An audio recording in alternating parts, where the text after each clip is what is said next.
इस बीच आपको बड़ी खबर बता दें, उत्तर भारत में जारी है शीतलहर का कहर। पहाड़ी इलाकों में बर्फबारी से तापमान में गिरावट दर्ज की गई है। कोहरे की चादर में मैदानी इलाका लिपटा है। सिवान के जीरादेई में तापमान सबसे ज्यादा कम है। ट्रेन और फ्लाइट पर भी इसका असर पड़ रहा है। बिहार और झारखंड के कई जिलों में स्कूल बंद कर दिया गया है।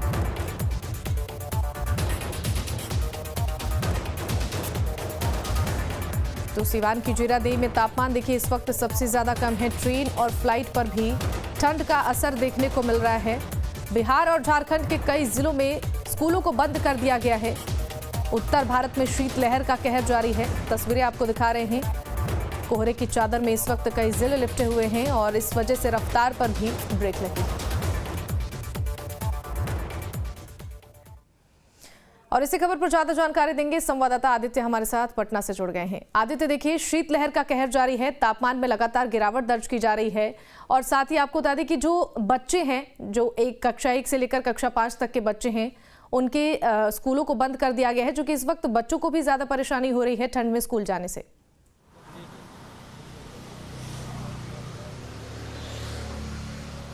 देखिए शिवानी, राजधानी पटना की बात की जाए तो आज राजधानी पटना का टेम्परेचर 10 डिग्री सेल्सियस है और ठंड का प्रकोप बहुत ज़्यादा बढ़ गया है। लोगों को परेशानी हो रही है। वैसे प्रशासन का दावा है कि ठंड से बचने के लिए पूरी राजधानी में 162 जगहों पर अलाव की व्यवस्था की गई है।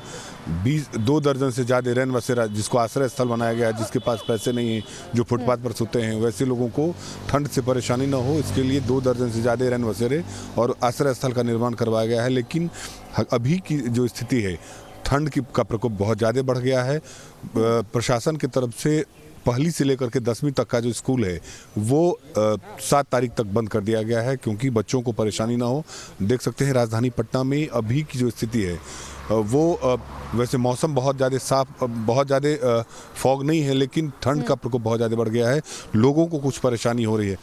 कितना प्रशासन की तरफ से जो दावा किया जा रहा है कि अलाव की व्यवस्था की गई है, रैन बसेरा बनाया गया है, क्या लग रहा है कि जहाँ आप लोग देख रहे हैं, जहाँ पर अभी हैं हम लोग, आप तो हमको दिखा नहीं है कहीं? बस देखिए, सबसे बड़ी बात, अलाव की व्यवस्था तो कहीं देखने को नहीं मिल रहा है।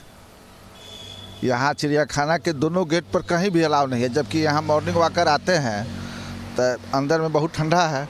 हम लोग सुबह में आए हैं, उस समय 8 डिग्री टेम्परेचर था, अभी 10 डिग्री है, लेकिन कहीं भी अलाव की व्यवस्था नहीं है। लेकिन प्रशासन की तरफ से कहा गया है कि ठंड को देखते हुए जगह जगह पर पूरे पटना, राजधानी पटना में 162 जगहों पर अलाव की व्यवस्था की गई है। अब कहाँ पर है ये तो नहीं बता सकते हैं, लेकिन हम लोग नहीं देखे हैं कहीं। क्या लग रहा है आपको? अलाव की व्यवस्था तो शहर में नहीं है। शहर का ऐसे भी टेम्परेचर कुछ हाई रहता है, गांव में तो और कहीं नहीं आता है, पंचायत में कहीं नहीं है। और चूँकि हम पंचायत प्रतिनिधि हैं, हमारा जिला भी नालंदा हुआ, वहाँ तो और कहीं देखिए तो कहीं व्यवस्था नहीं है। इसलिए सरकार को चाहिए कि शहर के अलावा पंचायत में भी अलाव की व्यवस्था होनी चाहिए थी। देखिए शिवानी, लोगों की परेशानी है कि ठंड के कारण सरकार की तरफ से दावे किए जा रहे हैं कि ठंड को देखते हुए हर जगह पर अलाव की व्यवस्था की गई है ताकि लोगों को किसी तरीके से परेशानी ना हो। लेकिन इक्के दुक्के जगहों पर कहीं कहीं अलाव की व्यवस्था दिख रही है, जहां पर लोगों का ज़्यादा जमावड़ा है, वहां पर प्रशासन की तरफ से अलाव की व्यवस्था नहीं की गई है और ठंड का प्रकोप लगातार बढ़ गया है। जहाँ तक रेलवे की बात की जाए तो रेलवे में भी कुहासे के कारण ट्रेनों के आवागमन पर भी असर पड़ा है। कुछ ट्रेन लेट चल रही है। अभी तक पटना में एक भी फ्लाइट अभी लैंड नहीं हुआ है। तो प्रशासन की तरफ से कहा जा रहा है कि हम ठंड से बचने के लिए तमाम तरह के प्रयास किए जा रहे हैं और लगातार डीएम खुद बता भी रहे हैं कि हम मॉनिटरिंग रात में खुद कर रहे हैं कि लोगों को किसी तरीके से परेशानी ना हो। लेकिन हकीकत यही है कि लोगों का कहना है कि अभी तक अलाव की व्यवस्था जहाँ जहाँ होनी चाहिए वहाँ नहीं हो पाया है। जी शिवानी। बिल्कुल, देखिए आदित्य, ट्रेन और फ्लाइट पर भी अब इसका असर पड़ रहा है, क्योंकि ठंड लगातार ज्यादा ही बढ़ती जा रही है। तो ऐसे में जो राहगीर हैं, जो यात्री हैं, उन्हें ज्यादा परेशानी हो रही ठंड की वजह से। उनके लिए क्या कुछ व्यवस्था की गई है प्रशासन की तरफ से, ताकि उन्हें कोई परेशानी ना हो सके ठंड की वजह से?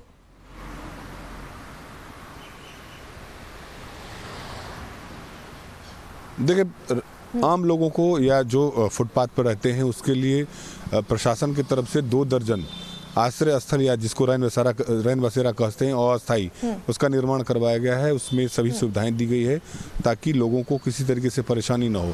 जहां तक ट्रेन और फ्लाइट की बात है तो घंटों ट्रेन लेट चल रही है। यात्रियों को परेशानी हो रही है क्योंकि वो अपने ट्रेन के टाइम के अनुसार रेलवे स्टेशन पर पहुंचते हैं और वहां पहुंचने के बाद पता चलता है कि ट्रेन 4 घंटे लेट हो गई है। तो उन लोगों को परेशानी हो रही है क्योंकि ठंड के महीने में उनको अपना समय रेलवे स्टेशन या एयरपोर्ट पर बिताना पड़ रहा है। तो अभी ठंड की शुरुआत हुई है, बहुत ज़्यादा अभी 3-4 दिन से ठंड बहुत ज़्यादा पड़ने लगा है, लेकिन अभी कुछ दिन और इस तरीके की परेशानी से लोगों को रूबरू होना पड़ेगा, चाहे वो रेलवे के सफ़र करने वाले हों या एयर के सफ़र करने वाले हों। जी शिवानी। बिल्कुल आदित्य, देखिए पिछले 3-4 दिनों से लगातार तापमान में गिरावट दर्ज की जा रही है, जैसा कि आपने तस्वीरें भी दिखाई और साथ ही लोगों से बातचीत भी की। ये कहा जा सकता है कि कहीं पर व्यवस्था है प्रशासन की तरफ से, लेकिन कई जगहों पर व्यवस्था नहीं है, जिससे लोग बेहद परेशान हो रहे हैं। चलिए, बहुत शुक्रिया आदित्य आपका इन तमाम जानकारियों के लिए।